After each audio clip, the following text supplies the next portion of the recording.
নমস্কাৰ শ্ৰোতা দৰ্শক, আজি এই শ্ৰদ্ধাঞ্জলি অনুষ্ঠানলৈ মই ডাক্তৰ ৰাজীৱ ভট্টাচাৰ্যই আপোনালোকক আদৰ সম্ভাষণ জনাইছোঁ। আজি এটা আমাৰ বাবে বৰ পবিত্ৰ দিন, বিশেষ দিন। আজি এই দিনটোতেই আমাৰ মাজলৈ আহিছিল অসমৰ এগৰাকী প্ৰখ্যাত কবি, সমালোচক, প্ৰসিদ্ধ পণ্ডিত ডিম্বেশ্বৰ নেওগদেৱ। 1899 চনৰ কমাৰফদিয়াত শিৱসাগৰ জিলাৰ আজি এই দিনটোতে তেওঁ জন্মগ্ৰহণ কৰিছিল। তেখেতৰ এই জন্মদিনটো বা উপজা দিনটোৰ সৈতে সংগতি ৰাখি আয়োজন কৰা আজি অনুষ্ঠানলৈ আপোনালোকক সাদৰেৰে আমন্ত্ৰণ জনাইছোঁ, শ্ৰদ্ধাৰে আদৰিছোঁ, স্বাগতম জনাইছোঁ। আপোনালোকে সকলোৱে জানে যে COVID-19 অনা যি সন্ত্ৰাস, এই সন্ত্ৰাসৰ পৰিৱেশত আমি সকলো গৃহবন্দী হৈছোঁ। আৰু আমাৰ একান্ত অনুৰোধত আজি যিসকল গুণীজ্ঞানী ব্যক্তিয়ে এই শ্ৰদ্ধাঞ্জলি অনুষ্ঠানত অংশগ্ৰহণ কৰিছে, তেওঁলোকে নিজৰ ঘৰৰ পৰাই ৰেকৰ্ডেড ভাৰ্চনত আমালৈ পঠিয়াইছে। আমি সম্পাদিত ৰূপ আপোনালোকলৈ আগবঢ়াইছোঁ। আচলতে ডিম্বেশ্বৰ নেওগ অসমীয়া সাহিত্যৰ এক বিস্ময়কৰ প্ৰতিভা। তেওঁ এগৰাকী কবি আছিল, সমালোচক আছিল, ভাষাতত্ত্ববিদ আছিল, শিক্ষাবিদ আছিল। আজীৱন তেওঁ শিক্ষকতা কৰিছিল। তেওঁ লোকগীত, অসমীয়া লোক সাহিত্য কবিতাৰ এটা সংগ্ৰহ কৰিছিল, সংগ্ৰাহক সংকলক আছিল। তেওঁ অসমীয়া সাহিত্যৰ বুৰঞ্জীৰ পথিকৃত প্ৰণেতা আছিল। পথিকৃত প্ৰণেতা বুলি এইকাৰণে কৈছোঁ যে তেওঁৰ আগত তেনেকুৱা কোনো মানুহ নাছিল বা মনীষী নাছিল যিয়ে তেওঁক বাট দেখুৱাব পাৰিছিল। তেখেত এগৰাকী গীতিকাৰ, এগৰাকী গল্পকাৰ, ঔপন্যাসিক, এগৰাকী সাৰ্থক অনুবাদ আৰু ইংৰাজী সাহিত্যৰ তেওঁ এজন বিদগ্ধ পণ্ডিত। তেওঁ নলবাৰীৰ সাহিত্য সভাৰ সভাপতিত্বৰ আসন গ্ৰহণ কৰিছিল, অলংকৃত কৰিছিল। গতিকে এইগৰাকী ব্যক্তিৰ বিষয়ে খুব কম সময়ত আমি কোৱাটো যথেষ্ট জটিল। তথাপিও তেখেতৰ বৰ্ণাঢ্য সাহিত্যিক ব্যক্তিত্বৰ কথা আমি ইয়াত আলোচনা কৰিম। এটা বিনম্ৰ প্ৰয়াস কৰিছোঁ আলোচনা কৰিবলৈ। আচলতে তেওঁৰ কথা যেতিয়া আমি ভাবোঁ, ভাল লাগে এটা কথা ভাবি যে তেওঁৰ ব্যক্তিত্বত দুটা কথা সামোৰ খাই আছে। এটা হৈছে তেওঁ সৃজনশীল প্ৰতিভা আৰু তেওঁৰ পাণ্ডিত্য। তেওঁৰ যিটো কবি মন আছিল, কবি মনটোৱে তেওঁক সৃজনশীল প্ৰতিভাৰ অধিকাৰী কৰিছিল আৰু গৱেষণাধৰ্মী যি কাম কাজ তেওঁ কৰিছিল তাৰ মাজেৰে তেওঁৰ পাণ্ডিত্য ফুটি উঠিছিল। এই দুটা সুন্দৰ সাযুজ্য তেওঁৰ ব্যক্তিত্বত প্ৰতিভাত হৈ উঠিছিল। আৰু আমি আজি যত্ন কৰিছোঁ এই দুটা দিশত তেখেতৰ সাহিত্যিক ব্যক্তিত্বৰ এই দুটা কথাত আমি কিছু ৰেঙনি আভাস আপোনালোকক দিবলৈ যত্ন কৰিম। আৰু আপোনালোকে সকলোৱে জানে যে ডিম্বেশ্বৰ নেওগদেৱৰ সাহিত্যিক যাত্ৰা আৰম্ভ হৈছিল এগৰাকী কবি হিচাপে। গতিকে আজি এই অনুষ্ঠান আমি এটি কবিতাৰে আৰম্ভ কৰিব খুজিছোঁ। তেখেতৰ এটি বিখ্যাত কবিতা মোৰ গাঁও। কমাৰফদিয়া এই সৰু গাঁওখনেই মোৰ ব্ৰহ্মাণ্ডৰ ক্ষুদ্ৰতাঙৰণ। তেখেতে কৈ গৈছে। মই এই অমৰ কবিতাটো আবৃত্তি কৰিবলৈ মই আহ্বান জনাইছোঁ আমাৰ অতি মৰমৰ শিল্পী আৰু উদীয়মান শিল্পী, এগৰাকী বিশিষ্ট আবৃত্তিকাৰ আৰু গুৱাহাটী অনাতাঁৰ কেন্দ্ৰৰ অংশকালীন ঘোষিকা প্ৰেৰণা খৰিকৰক। প্ৰেৰণা, তুমি আহা, তোমাৰ কবিতা পঢ়া।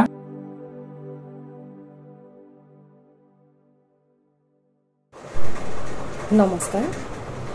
কবিতাৰ শিৰোনাম মোৰ গাঁও। কবি ডিম্বেশ্বৰ নেওগ। আজি যৌৱনৰ শেৱালি বনত পৰি সুশীতল সেতেলিখনত বনৰ ছায়াৰ দৰে কত স্মৃতি আহে যায় মনৰ মাজত মোৰ, কত অশ্ৰু আনন্দ জনিত। কমাৰ ফদিয়া এই সৰু গাঁওখনি মোৰ ব্ৰহ্মাণ্ডৰ ক্ষুদ্ৰ তাঙৰণ ইয়াতে শৈশৱ লীলা ইয়াতে এদিন মোৰ কোনোবা শৰৎ ৰাতি যৌৱনৰ ধীৰ জাগৰণ দুটি চকু মেলি ইয়াতে পোনতে দেখো বিনন্দীয়া সৃষ্টিৰ পোহৰ ইয়াতে পোনতে ভাগে আবেগৰ মোৰ আই বাই ভনী সকলোতে কেনে হেঁপাহৰ লগৰ লগৰী সতে ইয়াতেই পোনতে হৈছিল হিয়া দিয়া দি বুকুৰ বনশেষতে ডিঙিত সাৱটি ধৰি হাই কত চেনেহেৰে হৈছিল কথা কোৱাকৈ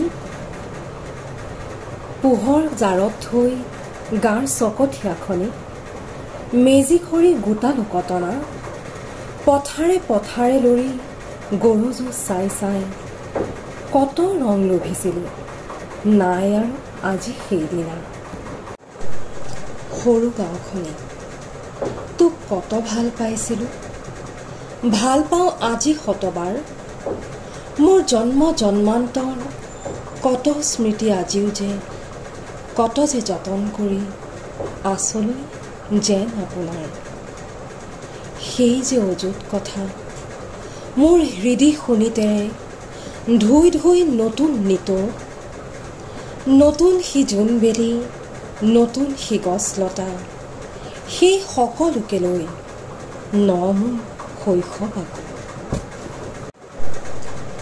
গহীন দিশলৈ আজিও বৈছে ধীৰে কতদিন গৈছে উকলি মোৰ কত লগৰীৰ চিতাৰ জুইৰে হয় এদিন ইয়াৰ পাৰ হৈ গ'ল ধুঁৱলি কুঁৱলি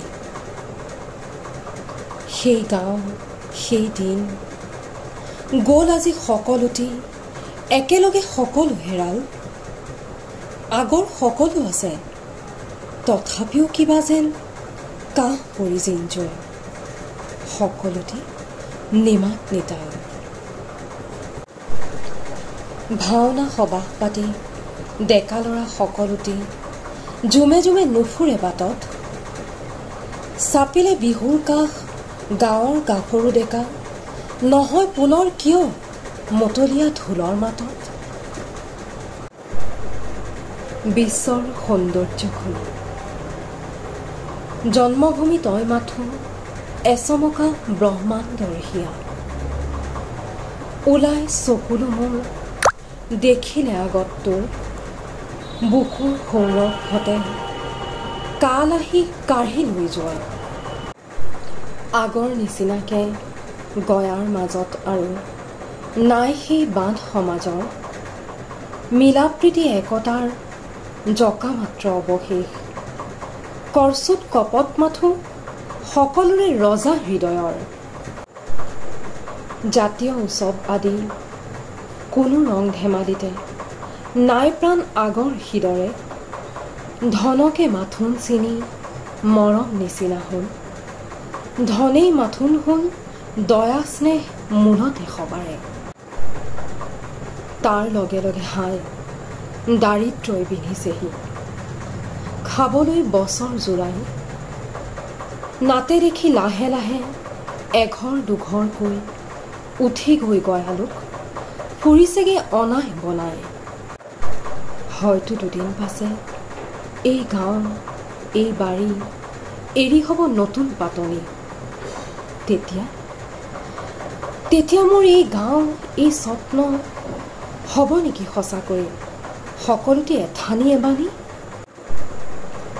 চেনেহৰ গাঁও মোৰ যদি দুদিনীয়া হৈ বহুদিন আছো প্ৰবসোৱা ব্ৰহ্মাণ্ডত চালি জাৰি কৌতো হ'লে নাই পোৱা এদিনৰ কাৰণেও সৰলতা আজি তেনেকুৱা ধন্যবাদ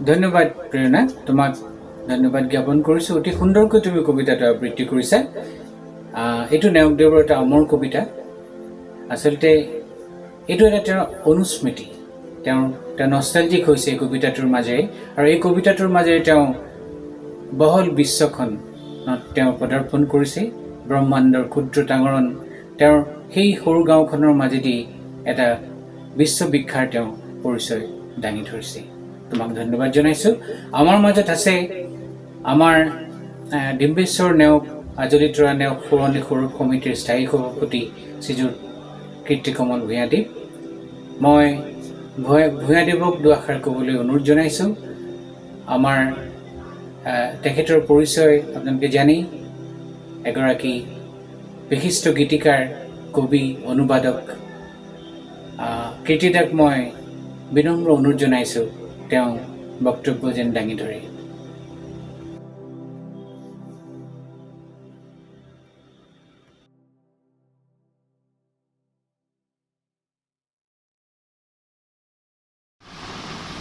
ধন্যবাদ ৰাজীৱ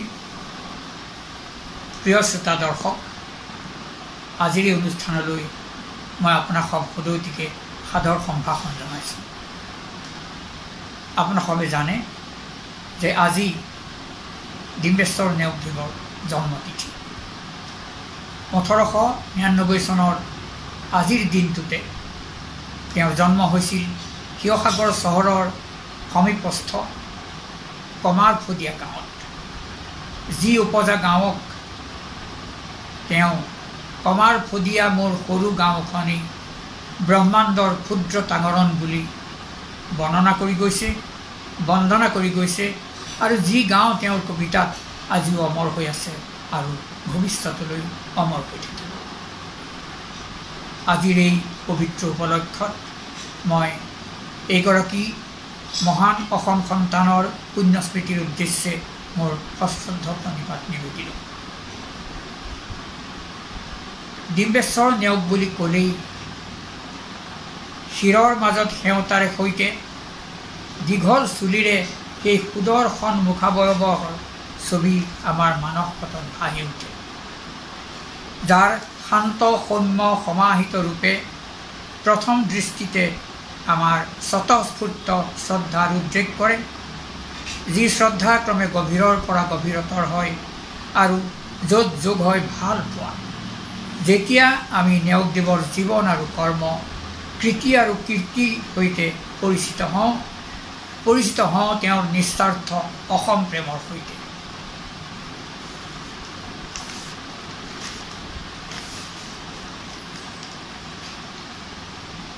বিজ্ঞানৰ ছাত্ৰ শিক্ষাসদী কবি গীতিকাৰ সংগ্ৰাহক আৰু সৰ্বোপৰি অসমীয়া ইংৰাজী উভয় ভাষাতে অসমীয়া সাহিত্যৰ বুৰঞ্জী প্ৰণয়নৰ বাটকটীয়া প্ৰতিভাধৰ ডিম্বেশ্বৰ নেওগদেৱৰ স্বকীয় প্ৰতিভাৰ জ্যোতিয়ে কেৱল অসমীয়া সাহিত্য সংস্কৃতিকেই নহয় বৰং সামগ্ৰিকভাৱে অসমৰ জাতীয় জীৱনকে ঋদ্ধ আৰু বৰ্ণাঢ্য ৰূপ দান কৰি গৈছে তেওঁৰ প্ৰণীত অসমীয়া সাহিত্যৰ বুৰঞ্জী সম্বন্ধে বিশ্ববিস্মৃত ভাষাতত্ত্ববিদ পণ্ডিত সুনীতি কুমাৰ চেটাৰ্জীদেৱৰ দ্বাৰা উদ্ধৃতি His magnum opus running up to 700 pages will form one of the most comprehensive histories of the literature of the modern Indian language attempted so far.